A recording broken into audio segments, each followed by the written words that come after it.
मध्य प्रदेश के दतिया में विधायक राजेंद्र भारती की सजा के मामले में पूर्व कैबिनेट मंत्री पीसी शर्मा के द्वारा मीडिया से चर्चा की गई। उनका कहना है कि रात में विधानसभा सचिवालय खुलवाकर जो किया गया वह अनैतिक है।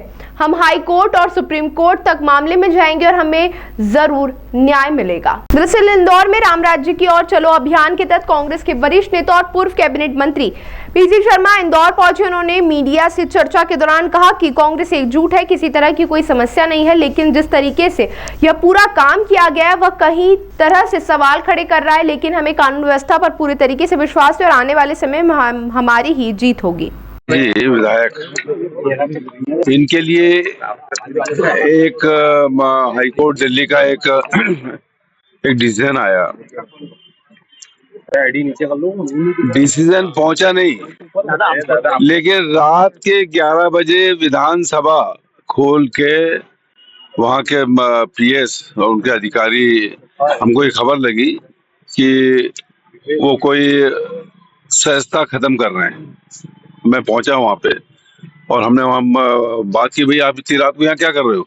बहुत बढ़िया। और फिर मैंने अध्यक्ष हमारे जीतू पटवारी से बात कराई उनकी, और बात कराने के बाद थोड़ी देर में वो भी आ गए। हमने आपत्ति की कि भाई उनको अभी 60 दिन का समय मिला हुआ है, अब ताबड़तोड़ रात में ये सहजता शून्य करने का काम कैसे कर रहे हैं।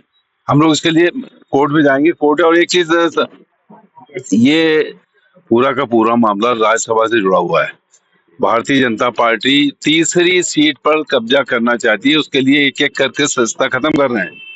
इस बात का लेके हम लोगों ने विरोध दर्ज कराया था।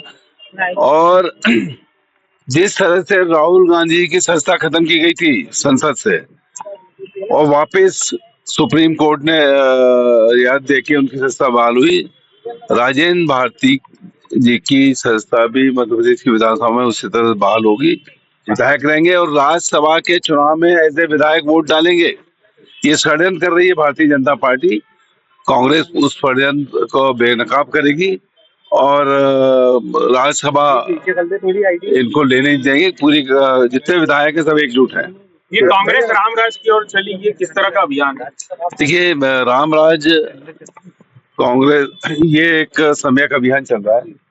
इसमें एक इंदिरा ज्योति लेकर हम इंदिरा जी के नाम से ये चल रही है। 19 नवंबर उनके जन्म तिथि 25 से ये यात्रा शुरू हुई है। इसमें इंदिरा जी की वो नीतियां, इंदिरा जी के समय ये स्थितियां नहीं थी कि महंगाई इतनी बढ़ गई हो, बेरोजगारी हो गई हो। तो ये जो सम्यक अभियान है ये उसका पार्ट है। उनकी नीतियों को जन जन तक पहुंचाने की बात है। इस तरह से सरेंडर नहीं होता था। अमेरिका जो है उसका 70वां बेड़ा जो है उसको रोक दिया था और पाकिस्तान के 2 टुकड़े करके बांग्लादेश बना दिया। आज सब सरेंडर स्थिति, सरेंडर, उधर गैस का सिलेंडर, बस यही दोनों चीजें चल रही है। और आज जनता परेशान हो गई है, किसान परेशान है, युवा परेशान है, कर्मचारी परेशान है। 28,000 कर्मचारी 3 महीने में रिटायर हो गए। नए कर्मचारी को ले नहीं रहे। शिक्षकों को कह रहे हैं कि आपको परीक्षा देना पड़ेगी। 30 साल सर्विस हो गई और परीक्षा में पास नहीं हुए तो आपकी नौकरी ले लेंगे।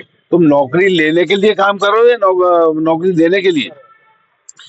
और किसान का अभी जो गेहूं है खरीद नहीं रहे, उसके एमएसपी नहीं आई। और बिचौलिए ये सब इसलिए कर रहे हैं कि बिचौलिए जो व्यापारी है वो खरीद रहे हैं 2000 में। तो कांग्रेस ये सम्यक अभियान उसका पार्ट है कि उनकी नीतियों को जन जन तक पहुंचाना। और आम आदमी, युवा, आउटसोर्स कर्मचारी, वो उन्होंने कह दिया कि 2028 तक जितने भी आउटसोर्स कर्मचारी हटा देंगे।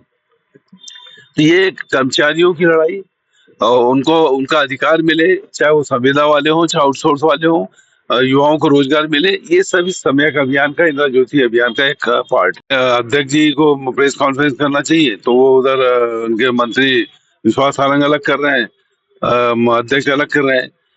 सवाल ये है कि इनको इतनी सफाई देने की आवश्यकता क्यों पड़ रही है?